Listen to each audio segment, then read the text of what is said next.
Hello and welcome to a brand new series of Zero to Hero.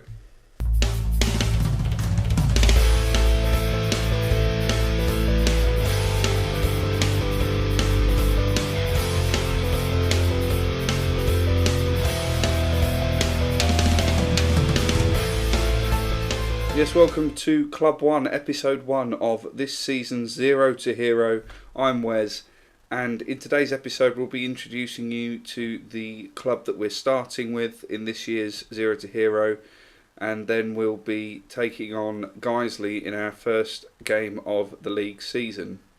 So this year we're starting with Zero to Hero, we're starting with Boston United down in the Vanarama National League North.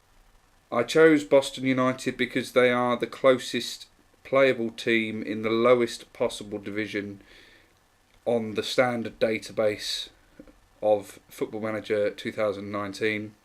We're going to have a quick look at the club itself, where they are, what their history is, their financial situation, and a few details about the club. Then we'll have a look at the players and the transfers that I've made since the start of pre-season.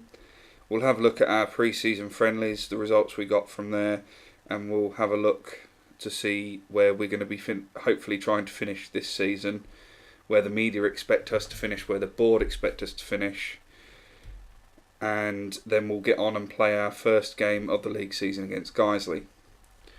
So we'll have a quick look at the club first of all. Boston United are down in the Vanarama National League North, like I said before. They have a one-star local reputation, okay finances. They were founded in 1933, and they play their home games at York Park, I think it's called. Where do you find facilities? York Street in Boston.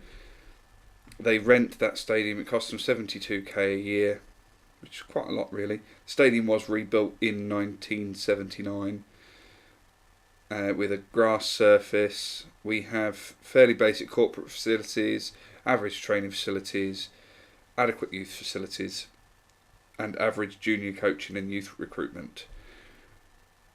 Although we are due to be moving to what looks like a smaller stadium on the 1st of the 7th, 2019.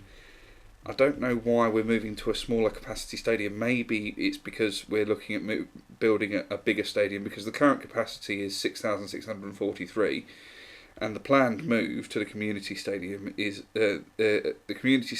only 5,030. So I can't understand why they would move to a smaller stadium, but who knows. We'll have a look at the finances. We do have a balance of £91,000 in the bank. We have no transfer budget. We are currently slightly over our wage budget by about £7 a week, but we've only got committed spending of £4,287 a week. But that is because we do have a few players on non-contracts at this level. Because they are only a semi-professional club, we can bring in players on a non-contract, although that means we could lose them, so we may have to tie them down to full contracts if the players we want to keep them. We have got a scouting budget of just over £10,000, and we'll have a quick look at the projection. I mean, at this level the projections aren't very good. We're looking at being in debt for the next 3 years, but hopefully if we can get a promotion, maybe that might help get ourselves up to the National League. So we'll have a quick look at the squad, and we'll have a look at some of our best players in the squad. We'll sort the squad by ability.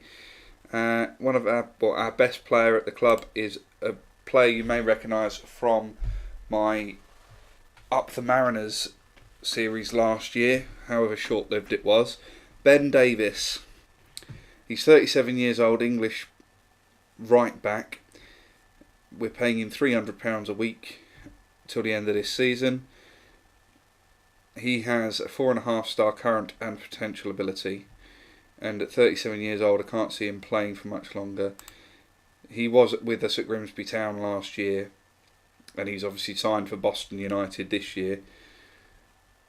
and he is our best player. He's also our best right back, and he's a good player for most National League sides, so he's actually playing below his standard at the moment, so hopefully he can help us during the course of the season. I'm hoping we can keep him fit. That's going to be the main thing. Our second best player is Johnny Margetts. He is a 24-year-old English striker with a 4-star current ability and 5-star potential. He likes to play as a poacher or a target man, and we're paying him £300 a week.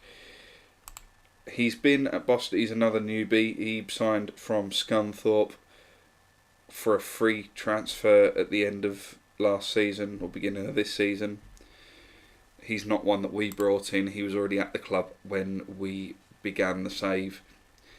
And at 24, he has the opportunity to be with us for a good few years. He's got some good attributes.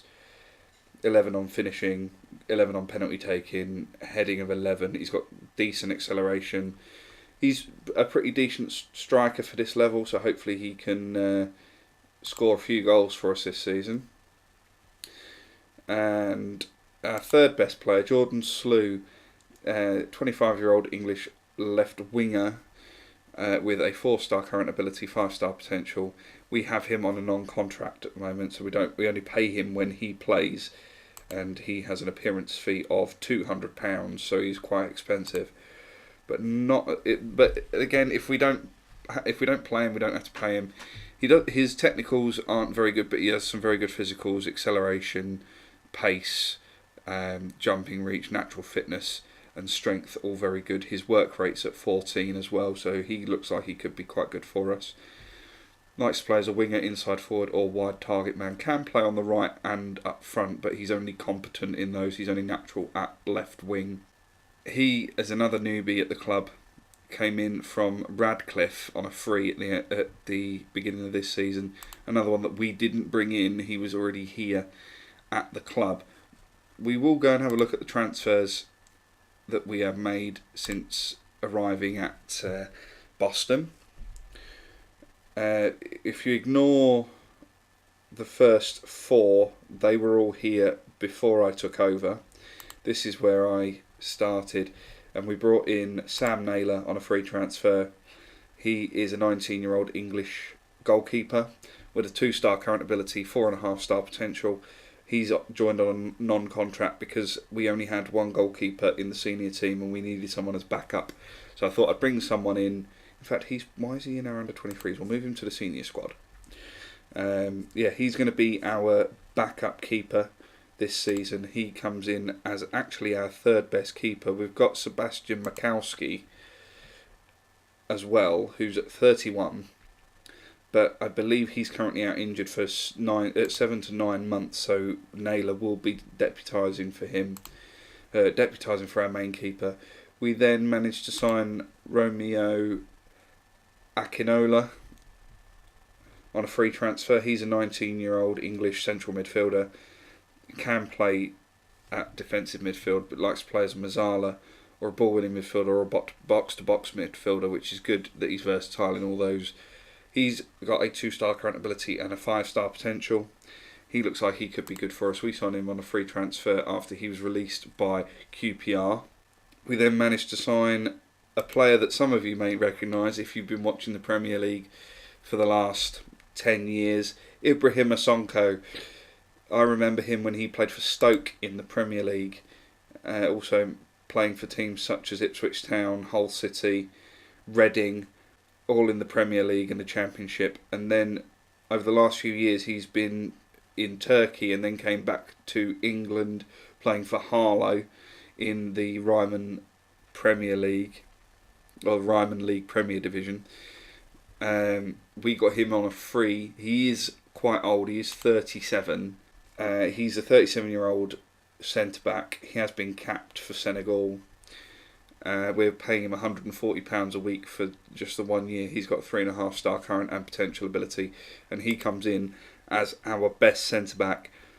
We needed some more strength at centre-back because our defenders weren't up to the standard that we wanted them to be. He is playing at his sort of level now. despite the fact that he's been playing below his level for the last couple of years. So we got him in on a free. We also brought in Cassian Thomas on a free transfer. He's a 19-year-old English central midfielder. Again, he is okay at most roles within the central midfield.